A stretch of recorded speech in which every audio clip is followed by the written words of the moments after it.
ভাবুন তো, একটি বিশাল জাহাজ, ওজন প্রায় 2 লক্ষ টন। তার ভেতরে হাজার হাজার মানুষ, শত শত গাড়ি, হাজার হাজার কন্টেনার। তবুও সেটি সমুদ্রের বুকে দিব্যি ভেসে বেড়াচ্ছে। আর অন্যদিকে মাত্র 200 গ্রামের একটি লোহার বল পানিতে ফেলে দিলেই সোজা তলিয়ে গেল। এটা কি জাদু? একই লোহা দিয়ে তৈরি দুটি জিনিস, একটি ভাসছে আর একটি ডুবে যাচ্ছে। তাহলে কি বড় জিনিস বেশি ভাসে নাকি ছোট জিনিস বেশি ডুবে? আজকের এই ভিডিওতে আমরা জানব সেই বৈজ্ঞানিক রহস্য যা প্রথম আবিষ্কার করেছিলেন প্রায় 2200 বছর আগে একজন গ্রিক বিজ্ঞানী। তার একটি বিখ্যাত ঘটনা আজও বিজ্ঞান বইয়ে পড়ানো হয়। চলুন শুরু করা যাক। প্রথম একটি সহজ পরীক্ষা কল্পনা করুন। একটি প্লাস্টিকের বল পানিতে রাখলেন, সেটি ভাসল। একটি পাথর রাখলেন, সেটি ডুবে গেল। কেন? অনেকে বলেন কারণ প্লাস্টিক হালকা আর পাথর ভারী, কিন্তু সেটাই পুরো উত্তর নয়। কারণ একটি বিশাল জাহাজ একটি পাথরের থেকেও লক্ষ লক্ষ গুণ ভারী, তবুও জাহাজ ভাসে। তাহলে আসল কারণ অন্য কিছু। আমরা সাধারণত ভাবি শুধু মানুষই কোনো জিনিসকে ঠেলে দিতে পারে, কিন্তু পানিও পারে। আপনি যদি একটি বল জোর করে পানির নিচে চেপে ধরেন, তাহলে কি হয়? হাত ছেড়ে দিলেই বলটি উপরে উঠে আসে। কেন? কারণ পানি নিচ থেকে তাকে উপর দিকে ঠেলে দেয়। এর উপরের দিকে ঠেলায় শক্তিকেই বলা হয় উত্থাপন বল। এই বলই ঠিক করে কোন বস্তু ভাসবে নাকি ডুবে যাবে। প্রায় 2200 বছর আগে গ্রিসের বিজ্ঞানী আর্কিমিডিস গোসল করছিলেন। হঠাৎ তিনি লক্ষ্য করলেন, তিনি যখন টবে নামছেন তখন পানি বাইরে বেরিয়ে যাচ্ছে। সেই মুহূর্তে তার মাথায় আসে এক অসাধারণ ধারণা। তিনি বুঝলেন, কোনো বস্তু পানিতে ঢুকলে সেটা যতটা পানি সরিয়ে দেয়, সেই পানির ওজন সমান একটি উত্থাপন বল বস্তুটির ওপর কাজ করে। আনন্দে তিনি নাকি কাপড় না পরে রাস্তায় দৌড়াতে দৌড়াতে চিৎকার করছিলেন, ইউরেকা ইউরেকা, অর্থাৎ পেয়ে গেছি। এই আবিষ্কারই আজকের পুরো রহস্যের ভিত্তি। এবার একটি ছোট্ট লোহার বল কল্পনা করুন। একটি খুব ছোট, তাই পানিতে পড়লে খুব অল্প পরিমাণ পানি ঝরায়, ফলে পানি খুব কম উত্থাপন বল দেয়।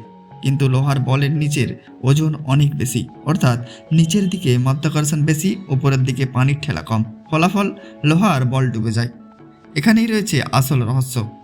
জাহাজ পুরোপুরি কঠিন লোহার টুকরো নয়, এর ভিতরে বড় অংশই ফাঁপা, অর্থাৎ জাহাজের মধ্যে অনেক বাতাস থাকে। ফলে পুরো জাহাজ পানিতে নামলে বিশাল পরিমাণ পানি সরিয়ে দেয়। যত বেশি পানি সরায় তত বেশি উত্থাপন বল তৈরি হয়। একসময় সেই উত্থাপন বল জাহাজের ওজনের সমান হয়ে যায়। তখন জাহাজ ভেসে থাকে।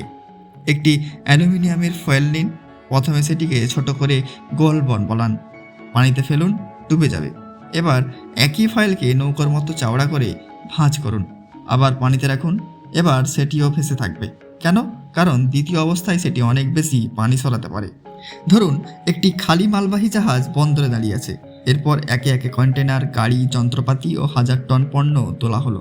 এতে জাহাজের ওজন অবশ্যই বেড়ে যায়, কিন্তু সঙ্গে সঙ্গে জাহাজ একটু একটু করে আরও নিচে নামে। কেন? কারণ বেশি ওজন বহন করতে হলে আরও বেশি উত্থাপন বল দরকার। আর বেশি উত্থাপন বল পাওয়ার একমাত্র উপায় হলো আরও বেশি পানি সরানো। তাই জাহাজ একটু বেশি ডুবে গিয়ে আরও বেশি পানি স্থানচ্যুত করে এবং নতুন ভারসাম্য তৈরি হয়। ইচ্ছা মতো কি মাল তোলা যায়? না, প্রতিটি জাহাজের একটি নির্দিষ্ট সর্বোচ্চ বহন ক্ষমতা থাকে। এই সীমা অতিক্রম করলে জাহাজ আর পর্যাপ্ত পানি সরাতে পারে না। ফলে উত্থাপন বল জাহাজের মোট ওজনের চেয়ে কমে হয়ে যায়। তখন জাহাজ ডুবে যাওয়ার ঝুঁকিতে পড়ে। এ কারণেই প্রতিটি বাণিজ্যিক জাহাজ নিরাপদ লোডের সীমা চিহ্নিত করা থাকে। সমুদ্রের পানিতে জাহাজ বেশি ভাসে কেন? এটি অনেকের কাছে অবাক করার মতো তথ্য। একই জাহাজ নদীর পানিতে একটু বেশি ডুবে থাকে, কিন্তু সমুদ্রের পানিতে একটু বেশি ভেসে থাকে। কেন? কারণ সমুদ্রের পানিতে প্রচুর লবণ দ্রবীভূত থাকে। লবণ পানির ঘনত্ব বাড়িয়ে দেয়। ঘন ঘন পানি একই আয়তনের জন্য বেশি ওজনের হয়।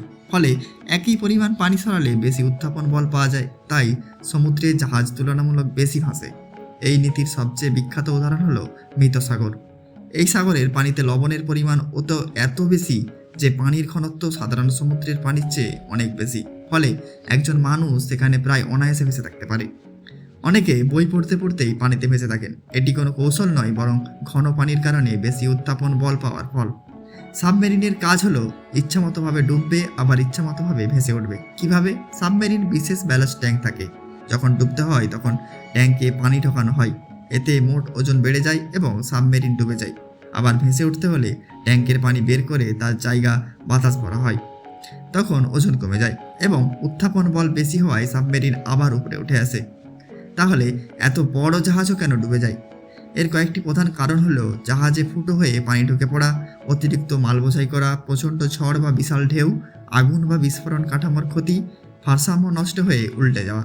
যখন জাহাজের ফাঁপা অংশে পানি ভরে যায় তখন বাতাসের জায়গা কমে যায়, ফলে গড় ঘনত্ব বেড়ে যায় এবং পর্যাপ্ত উত্থাপন বল তৈরি হয়। তখন জাহাজ ডুবে যেতে পারে। ভাবুন তো, একটি জাহাজের ওজন 2 লক্ষ টনেরও বেশি, তবুও সেটি বছরের পর বছর সমুদ্র পাড়ি দেয়। কিন্তু ইতিহাসের সবচেয়ে বিখ্যাত জাহাজ টাইটানিক প্রথম যাত্রাতেই ডুবে গেল। যদি জাহাজ ভাষার বিজ্ঞান এত নিখুঁত হয় তাহলে টাইটানিক কেন বাঁচল না? আজকে শেষ পর্বে জানবো সেই রহস্য। সঙ্গে জানবো আধুনিক জাহাজ কিভাবে নিজের ভারসাম্য বজায় রাখে এবং কেন ভবিষ্যতের জাহাজ আরও নিরাপদ। 1912 সালের এপ্রিল মাস। টাইটানিক তখন পৃথিবীর সবচেয়ে আধুনিক ও নিরাপদ যাত্রীবাহী জাহাজ বলা হতো। কিন্তু উত্তর আটলান্টিক মহাসাগরে একটি বিশাল হিমশৈলের সঙ্গে ধাক্কা লাগার পর জাহাজের নিচের অংশে একাধিক ছিদ্র তৈরি হয়। সেই ছিদ্র দিয়ে দ্রুত পানি ঢুকতে শুরু করে। শুরুতে জাহাজ ভাসছিল কারণ তার ভিতরে এখনও অনেক বাতাস ছিল, কিন্তু ধীরে ধীরে একের পর এক জলবিরোধী কক্ষ পানিতে ভরে যায়। ফলে জাহাজের মোট ওজন বেড়ে যায়, ভিতরের বাতাস কমে যায়, গড় ঘনত্ব বৃদ্ধি পায়, পর্যাপ্ত উত্থাপন বল আর তৈরি হয় না। শেষ পর্যন্ত মধ্যাকর্ষণ জিতে যায় আর টাইটানিক সমুদ্রের তলায় তলিয়ে যায়। শুধু ভাসলেই হবে না, জাহাজ সোজা হয়েও থাকতে হবে। যদি সব মাল একদিকে রাখা হয় তাহলে জাহাজ কাত হয়ে যেতে পারে। তাই জাহাজের প্রকৌশলীরা মাল সমানভাবে সাজান, জ্বালানির ট্যাঙ্কের অবস্থান পরিকল্পনা করেন, প্রয়োজনে ব্যালাস্ট ট্যাঙ্কে পানি দিয়ে ভারসাম্য ঠিক করেন। এই কারণেই বড় জাহাজে লোডিংয়ের আগে বিস্তারিত হিসাব করা হয়। অনেকে ভাবেন এত ভারী যুদ্ধজাহাজ বা বিমানবাহী রণতরী কিভাবে আসে? উত্তর একই, এসব জাহাজও বিশাল ফাঁপা কাঠামো দিয়ে তৈরি।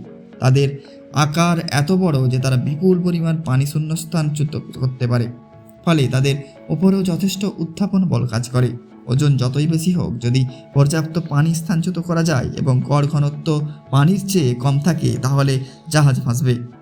বর্তমান অনেক আধুনিক জাহাজ রয়েছে স্বয়ংক্রিয় ভারসাম্য নিয়ন্ত্রণ ব্যবস্থা, কম্পিউটার নিয়ন্ত্রিত ব্যালেন্স সিস্টেম, আবহাওয়া পর্যবেক্ষণ প্রযুক্তি, ঢেউ ও বাতাস অনুযায়ী স্থিতিশীলতা নিয়ন্ত্রণ। এগুলো জাহাজকে আরও নিরাপদ ও জ্বালানি সাশ্রয়ী করে তুলেছে। আর্কিমিডিসের এই নীতি শুধু জাহাজেই নয়, আরও অনেক ক্ষেত্রে ব্যবহৃত হয়। সাবমেরিন পরিচালনা, মাছ ধরার নৌকো, লাইফ জ্যাকেট, ভাসমান সেতু, ভাসমান ডক, হট এয়ার বেলুনের ক্ষেত্রেও একই ধরনের উত্থাপন বল এর ধারণা প্রযোজ্য, যদিও সেখানে মাধ্যম হলো বায়ু। এখন প্রশ্নটির উত্তর নিশ্চয়ই পরিষ্কার। লোহার বল কেন ডুবে যায়? কারণ এটি অল্প পানি সরায়, ফলে পানির উত্থাপন বল তার ওজনের চেয়ে কম হয়। জাহাজ কেন ভাসে? কারণ এর ফাঁপা নকশা ও বড় আকারের জন্য এটি বিপুল পরিমাণ পানি স্থানচ্যুত করে। সেই পানি থেকে পাওয়া উত্থাপন বল জাহাজের ওজনকে ভারসাম্য দেয়, তাই এটি ভেসে থাকে। অর্থাৎ ভাসা বা ডোবা শুধু ওজনের উপর নির্ভর করে না, নির্ভর করে বস্তুটি কত পানি স্থানচ্যুত করেছে এবং তার গড় ঘনত্ব পানির তুলনায় কেমন। একটি ছোট্ট লোহার বল আর বিশাল একটি জাহাজ, দুটি লোহা দিয়ে তৈরি, তবুও একটি ডুবে যায় আর অন্যটি সমুদ্র পাড়ি দেয়। বিজ্ঞানের এই অসাধারণ নিয়মই আমাদের দেখায় প্রকৃতিকে বোঝার মাধ্যমে অসম্ভবকে সম্ভব করা যায়। ভিডিওটি ভালো লাগলে অবশ্যই একটি লাইক করবেন, বন্ধুদের সঙ্গে শেয়ার করবেন এবং আরও চমকপ্রদ বিজ্ঞানভিত্তিক গল্প জানতে আমাদের চ্যানেলটি সাবস্ক্রাইব করতে ভুলবেন না। দেখা হবে পরবর্তী কোনো ভিডিওতে।